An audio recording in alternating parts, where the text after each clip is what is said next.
Another major change comes from Theodore Roosevelt.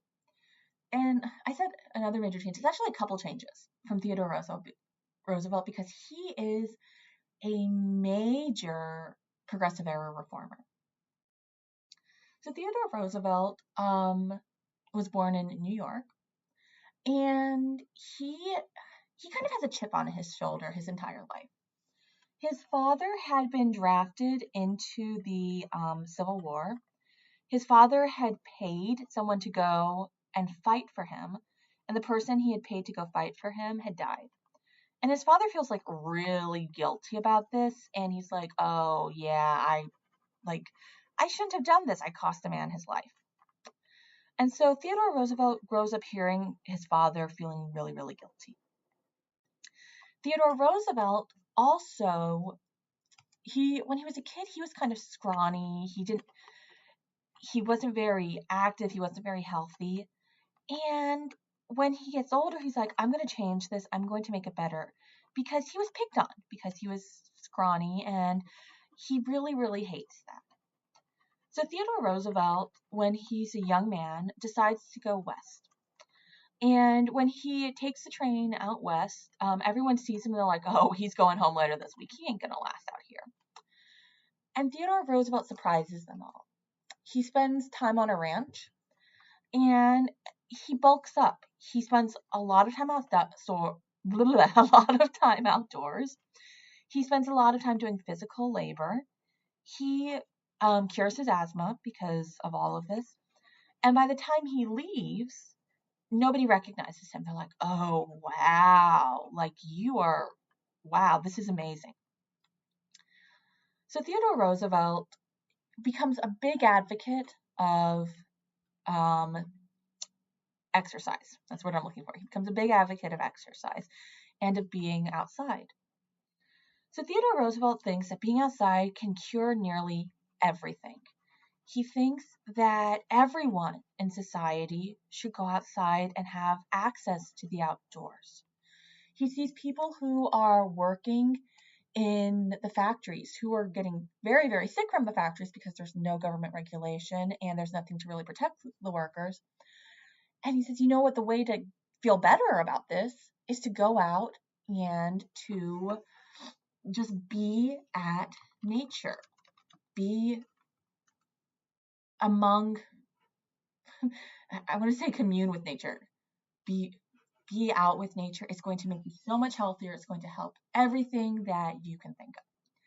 But Theodore Roosevelt realizes that the robber barons are kind of tearing up nature because they want to build factories there or they want to build trains there. And he's like, "Okay, we need to find a way to protect nature." So he goes about trying to start establishing national parks. And he wants these to be places that are A, protected by the government, and B, that are free to anyone. So you can just get on a train and go there for the day, and you will be good to go. He is instrumental in establishing the National Park Service, which helps manage the national parks and keep them free and available to the public. His work with the national parks and making sure that nature is accessible to everyone is part of his idea of conservationism, this idea of preserving nature for people. Now, Theodore Roosevelt also tries to battle other social ills. So he sees a lot of government corruption in New York, and so he tries to battle that in New York City. He goes on patrols to make sure government officials are actually doing what they say they're doing. So, for example, he really wants government officials to follow the law, particularly when it comes to sex work. So, sex work is illegal in New York City, and Roosevelt knows that a lot of government officials are actually using sex workers. And he's like, no, we're not doing this. Like, it's illegal. You wrote the laws, follow the law.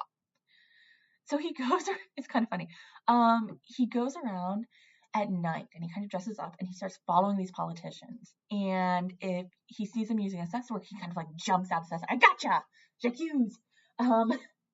And he doesn't actually have the ability to have them arrested, but he will do a citizen's arrest and he will march them to the police station and be like, I found them using a sex worker.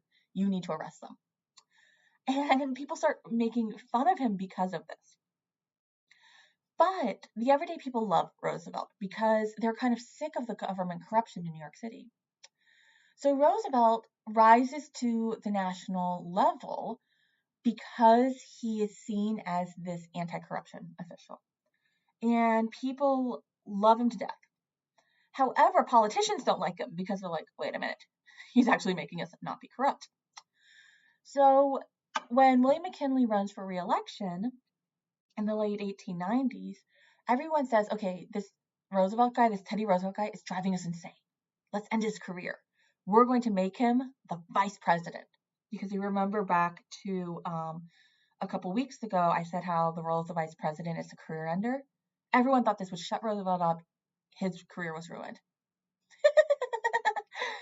Yeah. McKinley is assassinated and Roosevelt becomes president.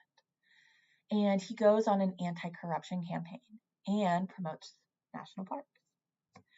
So Roosevelt is this really great example of somebody who really saw these social ills and worked very hard to push against them.